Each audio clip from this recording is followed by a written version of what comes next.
काल रात्री 8:30च्या सुमारास 112 क्रमांकावर कॉल आला होता की करंजाडेमध्ये सेक्टर 5 या ठिकाणी एका निर्जन ठिकाणी एका व्यक्तीला कोणीतरी डोक्यात दगड घालून ठार मारलेला आहे.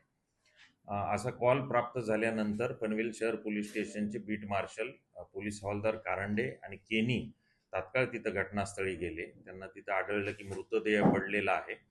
त्यांनी घटनास्थळी विचारपूस केली. जे उपस्थित लोक होते त्यांच्याकडून त्यांना माहिती मिळाली की मैताच्या भावानेच तो हा खून केलेला आहे. त्यांच्याकडून त्यांनी नाव घेतलं आणि तात्काळ मैताचा आरोपीचा शोध घेऊन त्याला ताब्यात घेतलेला आहे.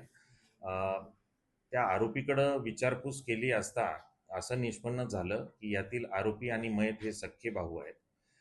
यातील मयत ज्याचं नाव दत्तू काळे आहे, त्याच्या चुलत भावाच्या पत्नीसोबत अनैतिक संबंध होते. या रागापोटी किंवा याबद्दल त्यांचे वारंवार कुटुंबामध्ये वाद व्हायचे.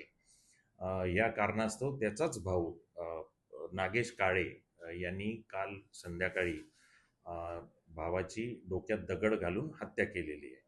या संदर्भात पनवेल शहर पोलिसांनी खुनाचा गुन्हा दाखल केलेला आहे. आरोपीला अटक करण्यात आलेली आहे आणि या गुन्ह्याचा तपास पोलीस निरीक्षक पटेल करत आहेत आणि आज आरोपीला न्यायालयात पोलीस कस्टडी रिमांडसाठी हजर करण्यात येणार.